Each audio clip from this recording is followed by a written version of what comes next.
Favi, third video, big one today, exciting topic, a topic that gets people going. A lot of people might disagree with this. Had a lot of people in the first video we did when we said that Europe was on fraud watch, UEFA was on fraud watch. A lot of people got upset, especially in Europe. But there were some people that agreed that weren't South American, North American, or anything else other than European. But we have an interesting topic today. We have 16 teams in the final round of 16 for the Club World Cup. We know who they're going to be. Group stage is over. We know who's going to advance. It's going to be exciting. And I think that this is where things really start to ramp up. Yeah, no, this is an awesome tournament so far. Hey, if you're enjoying the video, make sure you give it a like down below and subscribe to the channel if you haven't already. We're trying to hit 8,000 subscribers by the end of the Club World Cup. And with your help, I know we can reach that goal. So make sure you subscribe if you haven't already and hit that little bell notification so you never miss any of my videos. Now, back to the video. It's really cool to see like all the fans from all the different parts of life. Seeing all the Japanese fans clean up their stadium afterwards, it's kind of surreal. Like these Japanese fans cleaning up the Rose Bowl, right? Like you never really see that. And then all the the Sundowns fans that were cheering on the team, even with the rain delay and everything. And it was just beautiful to see all the River Plate fans that were and Boca fans that were taking over every beach and every mall that they can. And shout out to all my Brazilians.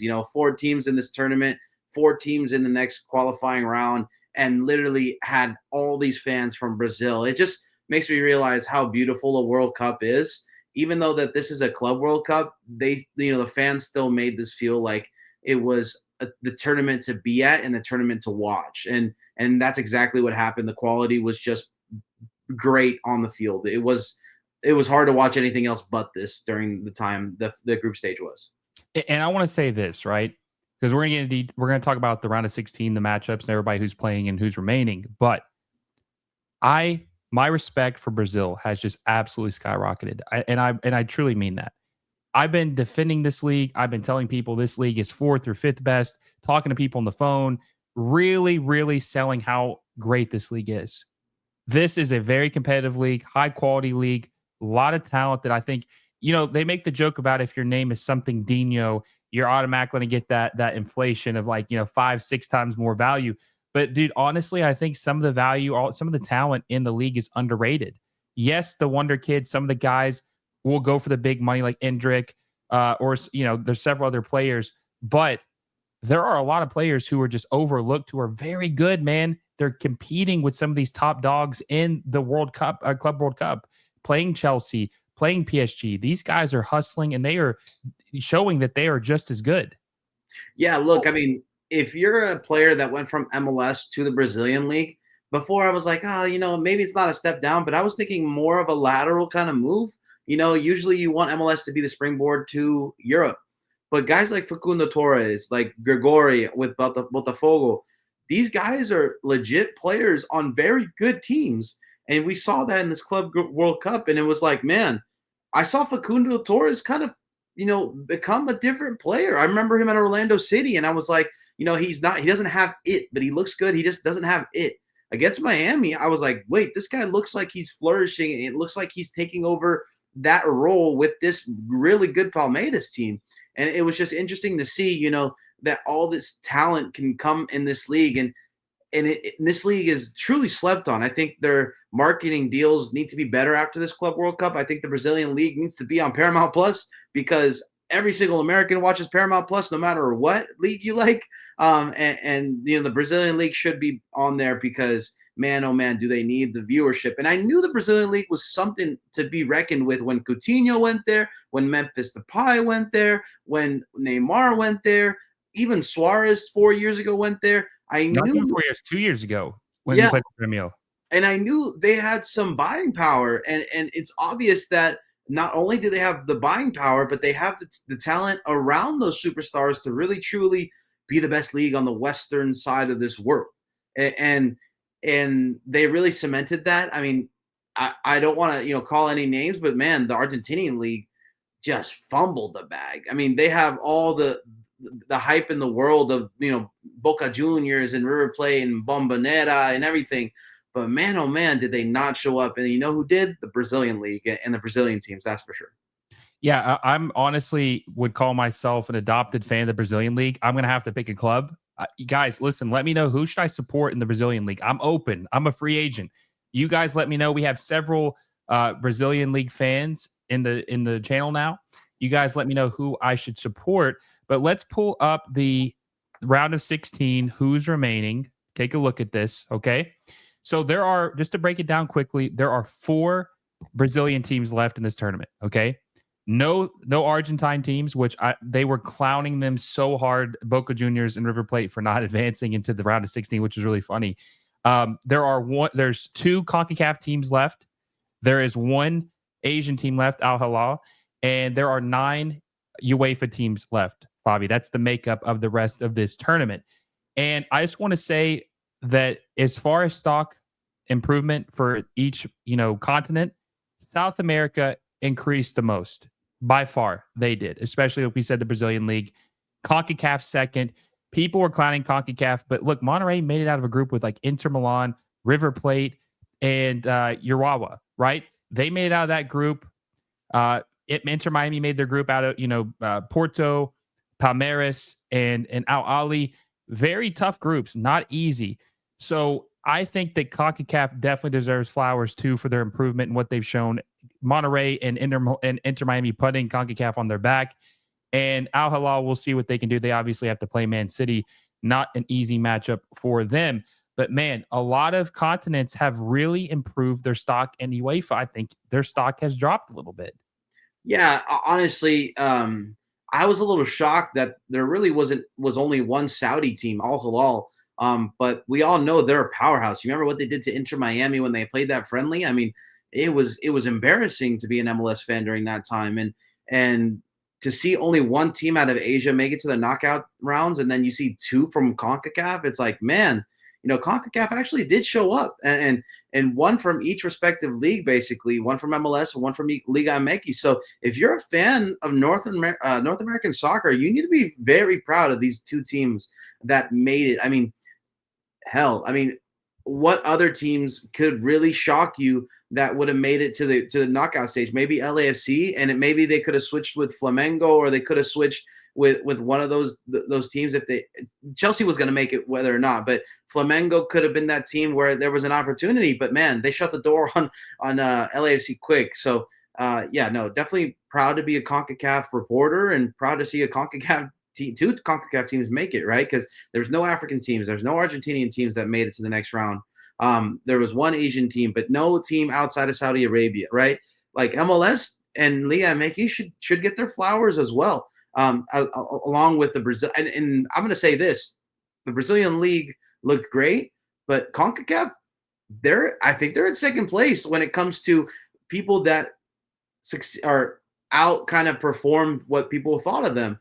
I'll put CONCACAF together, Liga MX and MLS together in that sense, where they're kind of like the second best thing, the storyline out of this tournament, because the Brazil team just took first place by beating PSG and then beating Chelsea.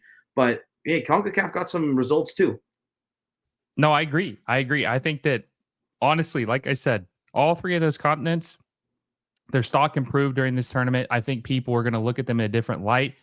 I'm tired of the excuses of the preseason, the temperature, homesickness, trap, whatever it is, man. We're tired. There's a long running list, and there's going to be people in the comments saying, "Oh my God, nobody cares about this tournament. It's a money grab." Hey, here's a secret for you guys. Every tournament's a money grab. This is a business. They're trying to make money, right? Your Champions League, UEFA, Copa Libertadores, CONCACAF Champions Cup, whatever it is, regular season, it's all money grab. They're trying to make money. They're owners. It's a business. That's what you're supposed to do. So I got to get that out of the way. But as far as this tournament, let's kind of run through it real quick. We got PSG versus Inter Miami, Flamengo versus Bayern Munich, Dortmund versus Monterrey, Madrid versus Juve, Palmeiras versus Botafogo on the other side, Benfica versus Chelsea, Inter Milan versus Fluminense, and then Manchester City versus Al Hilal. Now, this is a pretty good matchup, man. Like, I was talking with a friend yesterday, and he's like, man, I just really hope that the South American clubs don't have a South American heavy bracket, so that the Euro snobs will just say, oh, they only made it because they were playing each other. They didn't have any battle tested matches to get there. This is pretty evenly split. Like, if they make it to the final, it wasn't an easy path to get there. Yeah, I mean, I think it's pretty much a lock that we're going to see a Brazilian team in the semifinal. And I think that would be a win if you're a Brazilian fan. I think if you see either Botafogo or Palmeiras reach a semifinal against Manchester City and you take it to them, man, you got to be ecstatic. You're going up against one of the biggest wage bills in all of Europe. Pep Guardiola, like you almost made the final, right? And then on the other side, if Flamengo makes it to a semi, you play either Real Madrid or PSG in a quarter. So it's honestly, if they make it to the quarterfinals, I think that's a good Club World Cup for these Brazilian teams. Of course, you want to see one lift the cup, but man, does Man City look dangerous, especially because they just whooped Juventus the other day, right? And I think personally, Man City's just a bone saw. And I think if PSG is beaten on the other side, Real Madrid is just a bone saw, right? So, and Bayern too. You got to worry about Bayern. So, but if there's any chance that a Brazilian team can make it into a semifinal, I think that's a win. Okay, so let's talk about these matchups and who has the best chance. South American, I kind of consider us all a group now. It's us versus the world. Everyone that's non-UEFA is a team now, and we're trying to take down the giant, right? We're trying to prove ourselves. And that's how I want it to be. I'm literally rooting for every single team who's not UEFA just for the plot, right? Just to see what happens and see what they would do if they lose and the excuses they would make. And also to prove ourselves, right? Except maybe Al Hilal, they were kind of vicious and a little bit too much. Got a little too arrogant with the one win against an MLS team, so maybe not them as much. But maybe I have a soft spot for them. I don't know. We'll have to see when we get there. But as far as non-European teams, okay, who do you like the most right now to win it all? It's tough. It's tough. I personally think the winner is going to come from this left side of the bracket. 3 Brazilian teams on the left side, by the way. Yeah, I think if Al Hilal can beat Manchester City and take them out in the first round of the knockout, I think they have a huge chance of winning this whole thing. And the same thing goes for the winner of Botafogo and Palmeiras. I think if they can, whatever team comes out of that bloodbath, that Brazilian bloodbath of a match, could have a very good chance of beating Benfica or Chelsea, no problem. And then that is the easiest path to semifinals, in my opinion. But let's say it's Al Hilal already took out Manchester City, or Manchester City gets beaten by Inter Milan, and then it's Inter Milan Botafogo in the semifinal. Man, oh man, can I see Botafogo having a chance of reaching a final, because Inter Milan looks not so good against normal teams in this, but man, they might play up to a European team. And that's what I'm kind of hoping for if you're a Brazilian team or if you're a non-UEFA team, that one of these lower ranked UEFA teams or lower kind of standing UEFA teams take off one of the big UEFA teams. And then you have a chance to truly, maybe they fall asleep a little bit and you get to, win a 1-0 game like Botafogo did, right? Personally, I can see that happening to PSG where they fall asleep. They're on a little bit of a hangover. I can see that happening to Madrid, and I can see that happening to City. But if I have to say one team that has a chance that's outside of Brazil, it has to be Al Hilal for me. Really? Yeah, I think if they can take their hardest game will be the first game. If they can take advantage of kind of their momentum that they have out of the group stage, then and playing against Real Madrid already, and they use that against Manchester City, I think they have a great chance of making it the whole way. And I think they could beat anybody if they beat Man City. But Botafogo is another one for me. I think Botafogo has the chance to truly reach a final if they can find a way to not see Man City in a semi. Yeah, what's crazy is Boca Juniors took Bayern Munich down to the wire, right? It was like a 2-1 win for Bayern Munich. And Bayern Munich obviously started the tournament off hot, beating Auckland in an embarrassing fashion 10-0, right? But man, I really think that all bets are off. I think that it's a pure matchup, game to game scenario where we really don't know what's going to happen. Flamengo absolutely demolished Chelsea, and Bayern Munich damn near lost to Boca Juniors. I think Flamengo could beat Bayern Munich. I really do. I believe that. I think Flamengo is arguably the best team in Brazil. Arguably, guys. I'm not saying they are. Arguably. Either way, if they beat Bayern Munich, I think they're going to the. I think they're going. They're going the distance. Because if you look at the bottom of the bracket, Juve has to play Madrid. That's not going to be an easy win for either team. Madrid will probably win, but it's not going to be easy. Then they're going to have to play Dortmund or Monterrey. Probably going to be Dortmund. Obviously, hoping Monterrey wins that match, but they're going to have two tough games. PSG's not look good at all in this tournament. PSG has actually been very disappointing compared to what they did in the Champions League. So I think they're very vulnerable. And, that'd be crazy if Inter Miami pulled up an upset. We didn't even talk about that, but that's going to be a tall task. Honestly. I think revenge game. Messi revenge game, right? I think that Flamengo if Flamengo beats Bayern Munich, all bets are off. So I would say probably the two teams that aren't European that I think have the best chance of making it to the final are Palmeiras or Flamengo. And I think that the team that's going to win it, if a European team is going to win it, I think it's going to be Man City. Yeah, that's Man City just looked way too good against Juventus. And honestly, the only reason why I'm choosing Botafogo over Palmeiras is if Botafogo can make it past that round versus a normal foe, they have a crazy set piece kind of specialist with Igor Jesus. And also Alex Telles can just whip in a European quality ball. Many people know him from his time in Europe, but they can beat anybody in this tournament on a set piece. And let's say they get a couple of set pieces, they can make goals out of those in out of nowhere. So I just think that's a little bit easier of a task to beat a European team than trying to beat them in the run of play. So that's why I kind of have these really high hopes with Botafogo. But let's talk a little bit about CONCACAF too.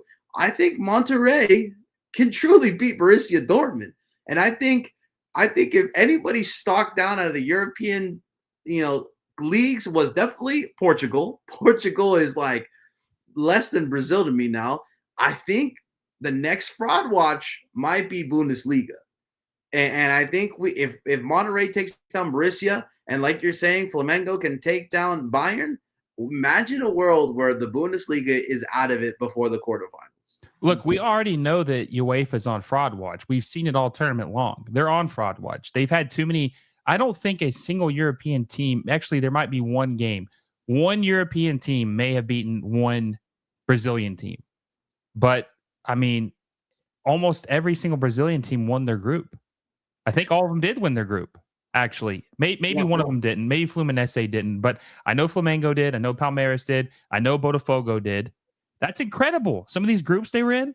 And that's the thing. They've already played tough teams, right? It's not like Flamengo or Palmeiras or Botafogo. Maybe not Palmeiras because the hardest team they played is Miami and Porto. But Botafogo and Flamengo have played tough European teams already. PSG, Chelsea. So, I think that Monterrey.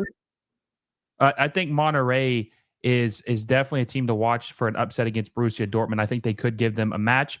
But man, yes, like I said, the whole takeaway from this tournament, regardless of what happens, is that UEFA is so overrated. And it's not saying they're not good. We know they're good. I'm just saying they're not a 10 out of 10 anymore. They're not a 10 out of 10. The gap is not as significant or as wide as we originally had thought. And that's why I hope if a South American team wins this, or a CONCACAF team, or an Asian team, any of those teams win it, it's going to really shock the world. And all the Euro snobs and European fans who just crap on every single other league around the world are going to make any excuse in the book and say, well, this tournament didn't matter. It was preseason. We played 60 games.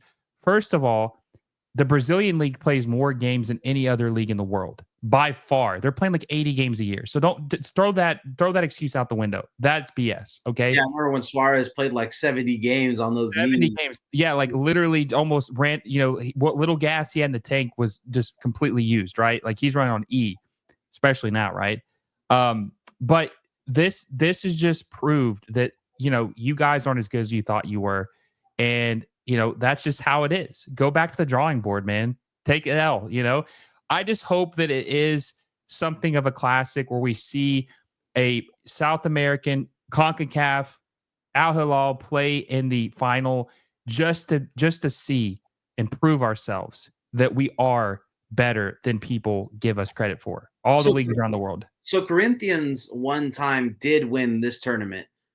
They beat Chelsea, and I think it was 2013. Paulo Guerrero, the famous Peruvian striker, scored a goal on Chelsea, and they ended up winning the final. But that was a different tournament. Like That this was like 4 teams, though. That was just right. this is a full-fledged, have to win your group stage, have to win several. This is like, this is a World Cup format. This Yeah. proves this isn't one-off lucky games. And I'll flip, and real quick, I'll flip it on the other side. Bayern Munich or Manchester City or Real Madrid beating Flamengo or Palmeiras in one match in the Club World Cup in the old format doesn't prove anything. Yeah. Just one game. Yeah, no, this is definitely a tournament that it gives a fair shot to everybody. And it's not, oh, we're in preseason form. Like PSG had like 1 week or 2 weeks off. Like you're telling me you're not in the same form you were a week or two ago, knowing that you're going to have this. Is not like it was brand new to them. They knew this. But what I was going to say was I'm more excited about the American fan base not being so elitist or Euro snobby when it comes to watching soccer. Because man, oh man, how much does the American soccer base love hyping up European teams? And honestly, I want to see these teams beat these European teams for that reason. Because I'm sick and tired of this Euro snob notion that there's no other good soccer if it's not played in Nottingham Forest, if it's not played at Wolves. I want to see good soccer, and you could see good soccer. But since I'm Uruguayan, I always knew that CONMEBOL had great soccer. Like, look at a guy at Flamengo, de Arrascaeta, never played in Europe, but scores so many goals for Uruguay. And Uruguay is one of the best national teams in the world. And I knew there was quality. Sometimes these guys, they just don't want to go to Europe, and they go play in Brazil, and they're treated like gods, and they're treated like superstars. And honestly, I could definitely see a lot of these guys after this tournament going to Europe. I mean, Botafogo, I think, has 2 guys on their way to Nottingham Forest right after this tournament because they knew of the talent and they knew that they were able to slot these guys right in. Now they're looking like geniuses because they got them before the price before the Club World Cup. But like I'm saying, there is European level talent on these teams. And it's a matter of, can the ball roll the Brazilian team's way or the non-UEFA team's way? And I think for Botafogo, I think they can easily get some set pieces and bang those goals in for sure. Well, I think we need to start changing the way we say that too. We need to stop saying European level talent. We just need to say great talent because obviously that's not just the bar to set anymore. We've seen these teams play and be just as good. And you know what, Favi? We still have a lot of football left to be played. We still have a lot. I don't think this tournament's over until July 14th. So we still have like 3 weeks left of football, and it's going to be beautiful. And I can't wait to see what happens. There's going to be more upsets. I'm not saying that they're all going to be upsets, but there will be more. Statistically, there will be some upsets.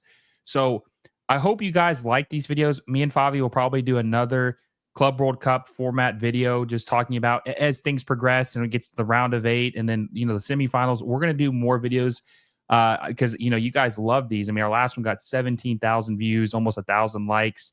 Favi, I appreciate you for coming on. Make sure you check out his stuff on Urban Pitch. Make sure you go follow him on X, Threads, Instagram at Favi and Renko. And yeah, guys, hope you enjoyed this video. Let us know who you think is going to win the Club World Cup down below. Until next time, guys, I will see you all soon.